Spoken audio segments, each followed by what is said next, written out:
Hey, it's me back again, Mr. Schaefer, with the one and only Bob.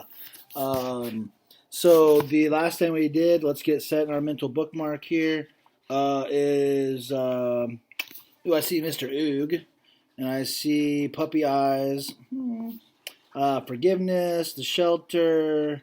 Oh, good words, bad words. All right, so that's basically Bob talking about. Remember, he says that, of course, dogs can understand humans. Why couldn't they? Especially the good words like bacon, but bad words like vacuum and vet and stuff like that.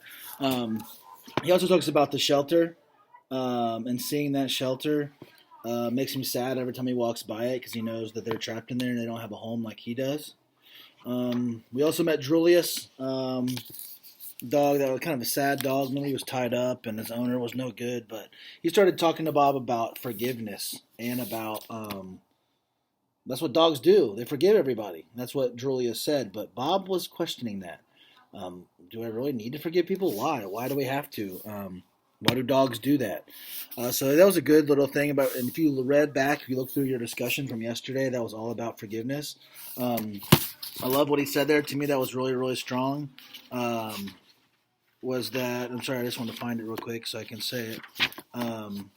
That if when you forgive, you lose your anger, and when you lose your anger, you get weak, and when you're weak, you get hurt all over again. So again, we know Bob's past, man. We know he's been thrown away. We know he's been abandoned. We know he lost his brothers and sisters. So of course he feels that way, you know. But what about you? How do you feel about forgiveness? Do you agree with that or not? Is it weak to forgive, or is it really strong to forgive? I don't know. Kind of depends, right? So this is a good question for us to think about and talk about in that discussion. So if you haven't checked that out, check that out from the post previously.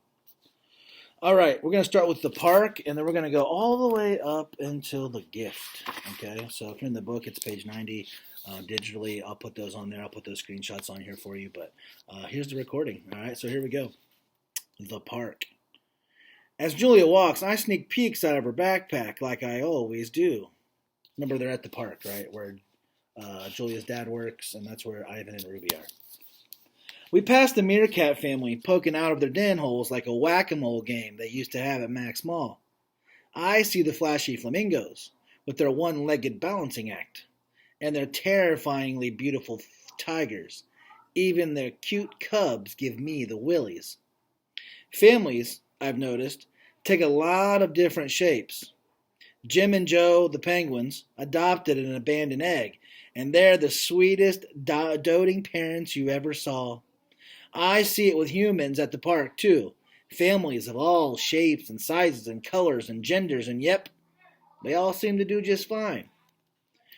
Just like our families, right? All of our families are different. Some of us live with moms and dads. Some of us live with grandmas and grandpas. Some of us live with aunts and uncles.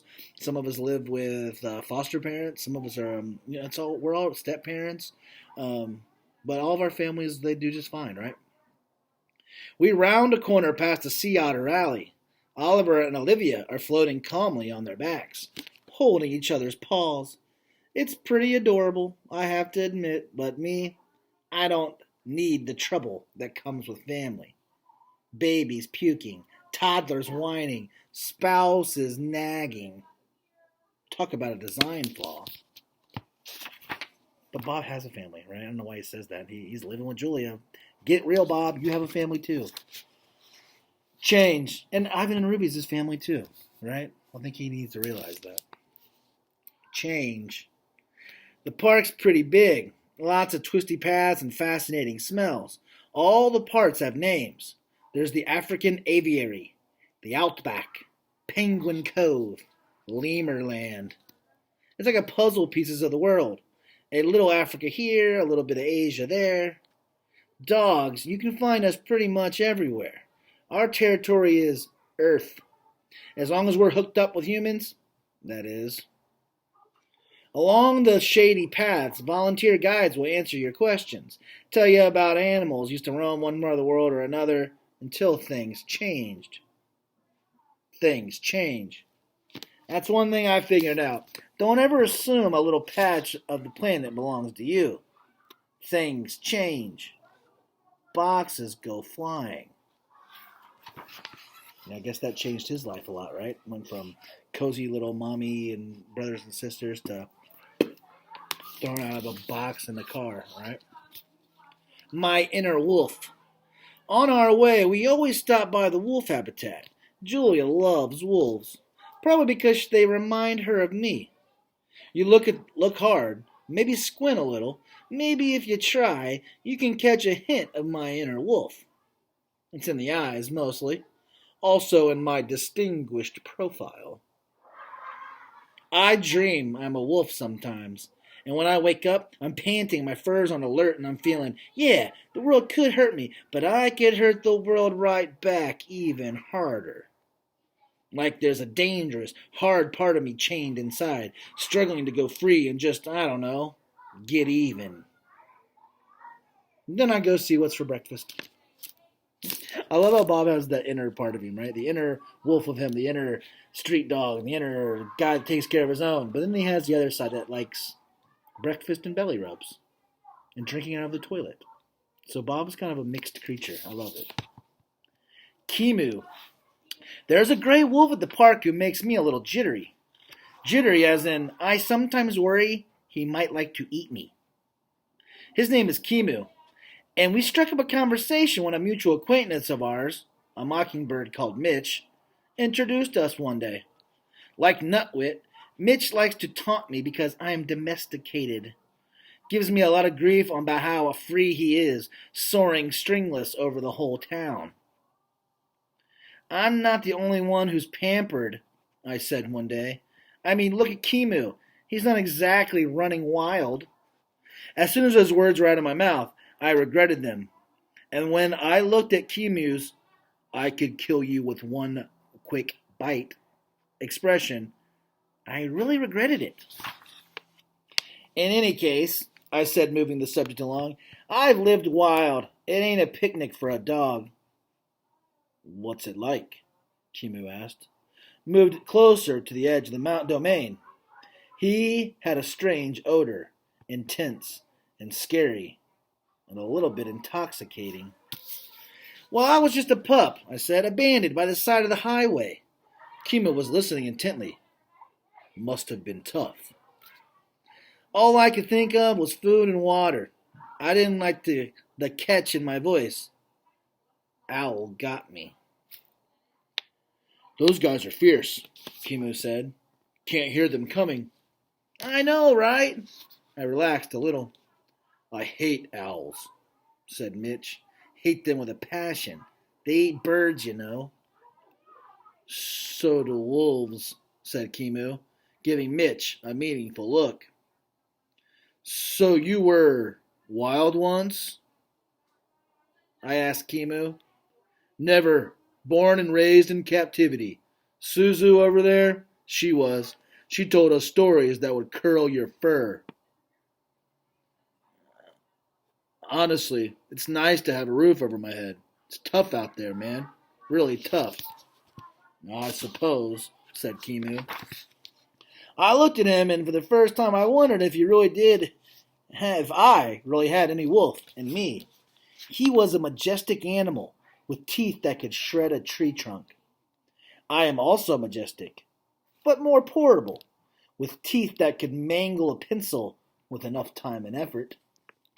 So he's comparing the wolf that could eat a tree, comparing him to gnawing on a pencil. Hey, Bob, Mitch said, do dogs howl the way wolves do? Of course we do. So let's hear something. A duet, maybe. He fluttered his wings, revealing startling patches of white. Do you know, Talk to the Animals? They play that on the carousel. Go away, Mitch, said Kimu, with just the right amount of menace in his voice. Come on, just a little howling. Pretend there's a moon. Pretend you're free. Pretend... Kimu growled, and so did I. He was pretty impressive. Guttural, deep. It spoke of death and dismemberment and all kinds of unpleasant bird nightmares. God, Kimu's scary, man. He's a scary wolf. I growled too. It spoke of me being mildly peeved. Still, Mitch got the message. He disappeared, a blur of wings. Actually, I've never howled at the moon, I admitted. Me neither, said Kimu. I'd feel kind of silly doing it here.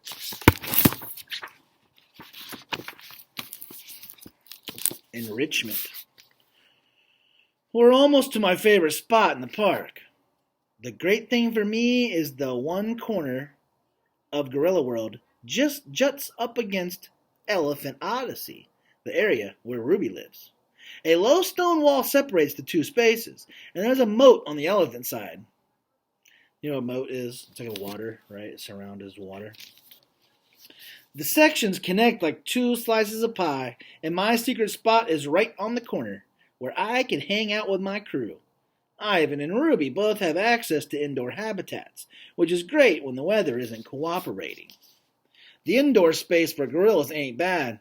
I call it Gorilla Villa. It has tons of ropes and hammocks and branches to climb. Humans watch through a thick wall of glass while the young gorillas run around like kids at recess. But whenever Julie and I visit, we can almost always find Ivan and Ruby outside. We trudge up a little rise, though it isn't much of a hill. We live in a pretty flat part of the world. From there, I can just see about everything. The park, the parking lot, the creek. Far beyond that, every now and then, I even catch a glimpse of the ocean. So we were right? We were talking about what places have hurricanes. So in class, we talked about maybe Florida, maybe the Carolinas, maybe somewhere where hurricanes happen, right? We know they're in America, I'm assuming, right? So we kind of thought about the places we've been on the Atlantic Ocean. So he even says he can see the ocean from there. So if they're talking about hurricanes, they must be close to the water. My secret place is a little hard to get to, right near where the keeper's shed, nicely hidden by the trees and the bushes. Under a big magnolia tree, there's a bench shaped like a gorilla holding out his arms. Julia likes to sit there and draw. Sometimes she does her homework, which smells like frustration with a hint of eraser. Whenever I visit, Julia props me up on that stone wall that separates Ruby from Ivan's world. Visitors can't see me, and the keepers pretend not to see me. If they caught any other dog there, he'd be out in a heartbeat. But Ivan and Ruby and I have history. I make them happy. I'm what you call enrichment. Enrichment means you make something better, right? So Bob makes life better for Ivan and Ruby. Bob makes life better for all of us, right? At the park, they try to keep the animals engaged with surprises and challenges and changes to the environment. That's what enrichment's all about. The gorillas get watermelons to demolish and boxes to hide in and markers for drawing. The elephants get sprinklers and flavored water and elephant-sized rubber balls. Not exactly like a day in the real jungle, of course, but the keepers try as hard as they can to make life interesting. For Ivan and Ruby, I'm the ultimate enrichment. I'm their best pal. It's probably true, right? Walls and bad guys. Julia takes me out of her backpack and I set onto the wide stone wall. It's my fave place on the planet because it means I can see Ivan and Ruby. But I also kind of hate it. Walls will do that to you. Ivan, being Ivan, is a mellow kind of guy. Takes the good with the bad. Only gets angry when he really needs to. When I complain about the walls at the park, he says, "Walls keep the animals in, but they also keep bad guys out." Of course, gorillas don't have a whole lot of bad guys to deal with. Elephants either. So humans step in to fill the void.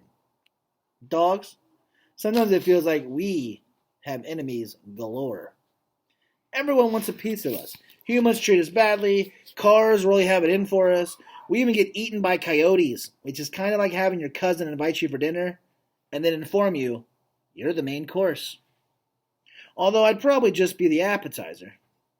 Anyways, after those 27 years stuck in the mall, Ivan is one of those glass half full kind of guys when it comes to the walls surrounding him.